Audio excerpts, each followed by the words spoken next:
Pemirsa, sejumlah fakta baru mengiringi kasus dokter gadungan di klinik PT PHC. Pelaku yang hanya lulusan SMA ternyata residivis kasus dokter gadungan dan sudah 7 kali beraksi sebagai dokter gadungan. Ikatan Dokter Indonesia menolak disebut kecolongan karena seluruh proses perekrutan dilakukan internal perusahaan. Aksi bulus dokter gadungan Susanto terbongkar saat manajemen PT Pelindo Husada Citra atau PHC Surabaya akan memperpanjang kontrak kerjanya Juli lalu. Manajemen menemukan kejanggalan dokumen yang diserahkan Susanto.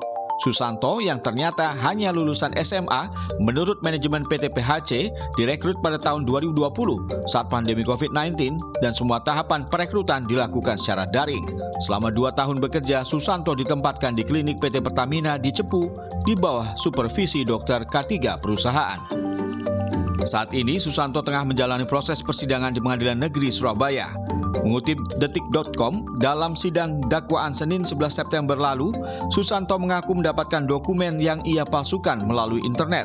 Di antaranya surat izin praktek dokter, ijazah kedokteran, KTP dan sertifikat Hiperkes milik Dr. Anggi Yurikno yang semua dokumen ini ia ganti fotonya. Sementara Dr. Anggi Yurikno yang datanya dicatut Susanto saat ini bekerja di Rumah Sakit KPBS dan Puskesmas Warnasari, Pangalengan, Kabupaten Bandung, Jawa Barat. Dr. Anggi memastikan ia tidak pernah sembarangan mengunggah berkas-berkas tersebut di media sosial. Karena sekarang kan memang banyak ya, kayak penjualan data di Facebook ya, kayak maklar-maklar itu sih, makanya kayaknya dari sana ya. Kalau dari saya yang upload, nggak mungkin sebodoh itu dong kita ngupload foto. Tidak merasa pernah mengupload? Enggak pernah. Yang mengejutkan, jam terbang Susanto sebagai dokter gadungan ternyata sudah tinggi. Sebelum aksinya terbongkar di Surabaya, Susanto ternyata sudah 7 kali mengaku sebagai dokter di sejumlah kota. Mulai dari Grobogan dan Temanggung, Jawa Tengah, hingga di Kutai Timur, Kalimantan Timur.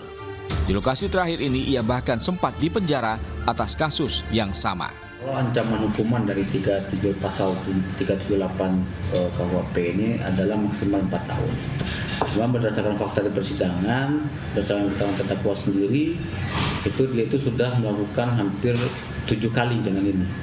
Dengan adanya dia sudah melakukan perbuatan berulang-ulang ini, itu tentu menjadi hal yang memberatkan dalam kita mengajukan tuntutan. Susanto dilaporkan PT Pelindo Husada Citra atas tindak pidana penipuan yang menyebabkan kerugian material sebesar Rp262 juta.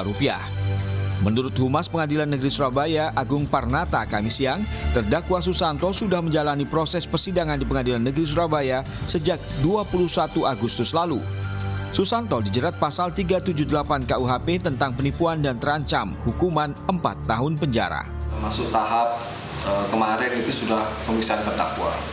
Jadi dijadwalkan untuk sidang berikutnya untuk tuntutan di hari Senin tanggal 18 September. Namun perkara itu sendiri sudah dilaksanakan sidang itu sejak 21 Agustus sidang pertamanya. Organisasi Profesi Ikatan Dokter Indonesia pun angkat bicara menanggapi kasus dokter gadungan yang bisa beroperasi selama 2 tahun. Pihak ID menolak disebut kebobolan. ID sama sekali tidak terlibat dalam proses rekrutmen. Proses penerimaan, verifikasi data hingga kredensial dokter murni dilakukan pihak manajemen Rumah Sakit PHC Surabaya secara internal. Dalam rumah sakit fasilitas pelayanan kesehatan itu ada namanya komite kredensial juga. Jadi itu begitu sangat berlapis sebenarnya, sehingga benar-benar kualifikasi dari si dokter itu benar-benar terjaga.